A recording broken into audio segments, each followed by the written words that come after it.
প্রিয় দর্শক, আপনাদের অনেক ধন্যবাদ একাত্তরের অর্থ সংলাপে থাকার জন্য। অর্থ সংলাপে আমরা কথা বলছি মালয়েশিয়া বাংলাদেশ ট্রেডের উপরে, কারণ আমাদের প্রধানমন্ত্রী মালয়েশিয়া আছেন। Malaysia very good destination for Bangladeshi man power, এবং আমাদের সাথে যে ট্রেড ইনভেস্টমেন্ট পটেনশিয়ালের মতো আমরা যেতে পারি না, কিভাবে যেতে পারি এ বিষয়ে আমরা কথা বলছি অ্যাম্বাসেডর মাসুদ আজিজের সাথে। তিনি সাবেক রাষ্ট্রদূত, মালয়েশিয়া বাংলাদেশের রাষ্ট্রদূত।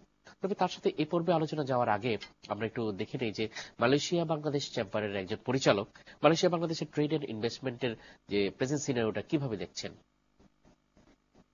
আসিয়ান কান্ট্রিজের মধ্যে মালয়েশিয়া হচ্ছে সবচাইতে হাইয়েস্ট ইনভেস্টর ইন বাংলাদেশ। কিন্তু বাংলাদেশে তারা প্রায় ধরেন এই পর্যন্ত $2 বিলিয়ন মতো তারা ইনভেস্ট অলরেডি করেছে। কালচারাল অনেক মিল আছেই, আমাদের যে লাইফস্টাইলের অনেক সিমিলারিটি আছে। তার সাথে হচ্ছে জিওগ্রাফিক্যালি কিন্তু আমাদের সাথে তাদের ডিস্টেন্সটা একটা বড় অ্যাডভান্টেজ। আমাদের সাথে ওদের ট্রেড কিন্তু হয় $2 বিলিয়ন। সো $2 বিলিয়ন কিন্তু একটা বড় ফিগার।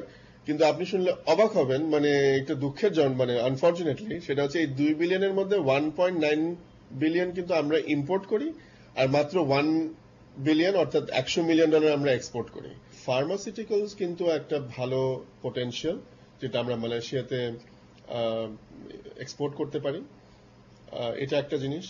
আর এটা হতে পারে ফ্রোজেন ফুডস। মেইন প্রবলেম হচ্ছে যে যেহেতু ওদের সাথে আমাদের কোনো এগ্রিমেন্ট নাই, যেমন আমরা ফ্রি ট্রেড এগ্রিমেন্ট নিয়ে কথা বলছি, এফটিএ নিয়ে কথা বলছি অনেকদিন ধরে, অনেকদিন ধরে কথা চলছে। এটা যদি একটা থাকে তাহলে কিন্তু বাংলাদেশের গুডস গুলো, বাংলাদেশের মালামালগুলো কিন্তু ওদের ওখানে একটা খুব কম ডিউটিতে আমরা কিন্তু অ্যাক্সেস দিতে পারি। বাংলাদেশি ওয়ার্কার, মানে ওদের যে টোটাল যে ফরেন ওয়ার্কার আছে তার মধ্যে ধরেন 1/6 হচ্ছে বাংলাদেশি ওয়ার্কার। প্রায় 5 লাখের উপরে কিন্তু বাংলাদেশি ওয়ার্কার আছে। কিছু লিগাল ইলিগাল, এগুলো কিছু ইলিগালও হয়তো এর মধ্যে আছে। তো এইটা কিন্তু আরো বাড়ানো যেতে পারে, কারণ এই ওদের কাছ থেকে কিন্তু প্রচুর ফরেন এক্সচেঞ্জ কিন্তু বাংলাদেশে আসছে এবং নিয়মিত আসছে, এবং এইগুলো কিন্তু যে কোনো ইম্পোর্ট বা এক্সপোর্টের থেকেও কিন্তু এই ফিগারগুলো অনেক বড়। আমার কাছে মনে হচ্ছে যে মালয়েশিয়া বাংলাদেশ চেম্বারের পরিচালক আলমাস কবির যেভাবে বলেন, ইটস ভেরি গুড ইনফরমেশন যে প্রায় $2 বিলিয়ন ট্রেড হয় আমাদের। এর মধ্যে $2.1 বিলিয়ন যে মালয়েশিয়ার। উনি যে একটা ফ্রি ট্রেডের কথা বলেন, এবার আমরা আজকেও ডেইলি স্টার এই কথাটা লিখেছে যে ফ্রি ট্রেড একটা মেজর পয়েন্ট। আপনার কাছে কি মনে হয় যে ফ্রি ট্রেড হলে কি মালয়েশিয়ার শুধুমাত্র মালয়েশিয়ার লাভবান হওয়ার সময়টা বেড়ে যাবে না? কারণ সে ফ্রি ট্রেডে যদি আপনার শুল্ক মুক্ত পণ্য পায়, তারা আরো পণ্য আসবে। আমার কি তত পণ্য বা তত ক্ষমতা আছে যে আমার ফ্রি ট্রেডের বেনিফিট আমি বেশি নিতে পারবো?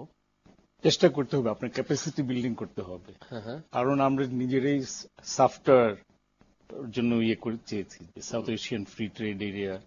তারপর প্রত্যেক জায়গায় আজকাল হচ্ছে ফ্রি ট্রেডের যুগ, ট্রেড বেসড। আপনাকে মানে এক্সপোর্ট লেড গ্রোথ আপনাকে করতে হবে।